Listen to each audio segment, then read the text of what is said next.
श्री कृष्ण हमेशा कर्ण की प्रशंसा करते थे। हालांकि वो सबके पराक्रम की प्रशंसा करते थे, लेकिन कर्ण उनके लिए कुछ स्पेशल था। इसका मेंशन हमें साफ रूप से महाभारत में मिलता है, जब उन्होंने साफ तौर पे कर्ण को अर्जुन से सर्वश्रेष्ठ कहा था। यहाँ तक कि श्री कृष्ण संपूर्ण पृथ्वी का राज भी कर्ण को देना चाहते थे और वो कर्ण को ही इसका अधिकारी मानते थे। घटोत्कच वध के बाद तो लिटरली श्री कृष्ण ने सत्य का शपथ खाकर कर्ण को धर्मात्मा तक बोल दिया था। लेकिन कुछ हमारे समाज में ऐसे भ्रष्ट लोग हैं जो बिना पूरे सिनेरियो को पढ़े ये क्लेम करने लगते हैं कि श्री कृष्ण ने कर्ण को अधर्मी कहा, उसे पापी दुष्ट तक कह डाला। अब श्री कृष्ण ऐसा कह रहे हैं तो सच ही बोल रहे होंगे। तो इसी चीज का आज के वीडियो में हम लोग काउंटर करने वाले हैं। और वीडियो शुरू होने से पहले आपसे रिक्वेस्ट है कि कमेंट बॉक्स के साइड में आपको हाइप का एक बटन दिखेगा, उस पे क्लिक करके आप इस वीडियो को रैंक कर सकते हैं, जिस वजह से ये वीडियो टॉप पे चला जाएगा। इसके अलावा मैंने भीम वर्सेस कर्ण के सारे युद्धों के ऊपर एक PDF तैयार किया है, तो उसको जाकर आप लोग देख लेना, आपके बहुत काम आएगा। वो आप सभी को टेलीग्राम चैनल पे मेरे मिलेगा, जिसका लिंक आप सभी को डिस्क्रिप्शन बॉक्स में देखने के लिए मिल जाएगा। तो चलिए अब हम अपने टॉपिक पे वापस आते हैं।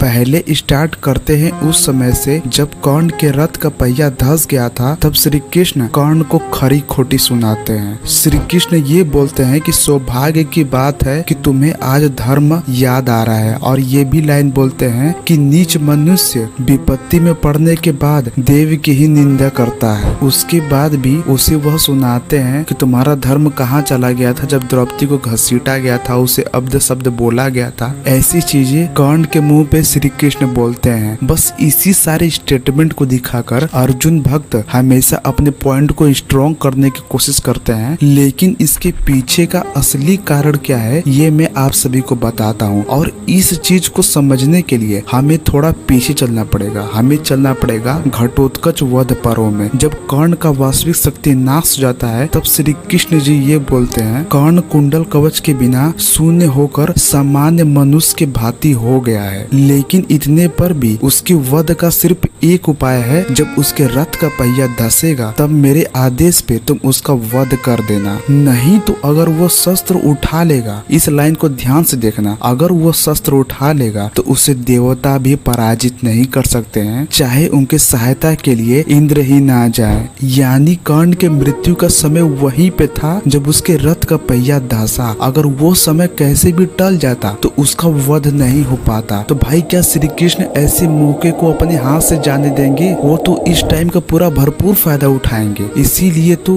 वो अर्जुन को मोटिवेट कर रहे थे ताकि वो कर्ण पे वार करे और उसका वध कर डाले। इसीलिए तो उन्होंने कर्ण को इतने कठोर वचन बोले। नहीं तो तुम खुद सोचो, अगर वो समय चला जाता और जैसा कर्ण ने कहा था कि 2 घड़ी रुको, मैं अपने रथ के पहियों को निकाल लेता हूँ, और कर्ण वैसा ही कर लेता, तो तुम सोच सकते हो क्या अर्जुन कर्ण का वध कर पाता? जैसा श्री कृष्ण ने बोला है कि इंद्र भी आ जाए तब भी उसका वध नहीं कर पाएंगे अगर उसने शस्त्र उठा लिया। तो यानी यही एक समय था जब शस्त्रहीन कर्ण का वध किया जा सकता था। इसीलिए श्री कृष्ण को ये सब करना पड़ा। नहीं तो अगर आप 70 डे के युद्ध को पढ़ोगे तो कर्ण कितना डोमिनेट कर रहा था ये आप सभी को पता चल जाएगा। तभी तो श्री कृष्ण ने कुछ ऐसे भी पॉइंट उठाए थे जिसका कोई सेंस भी नहीं था और वो कर्ण ने किया भी नहीं था। जैसे कि भीम का जहर देने वाला, इसमें भी कर्ण का कोई हाथ नहीं था। पांडवों को जुए में दोबारा बुलाना, इसमें भी कर्ण का कोई हाथ नहीं था। या अभिमन्यु को घेर कर मारने वाले पॉइंट को, इसमें कहीं भी कर्ण का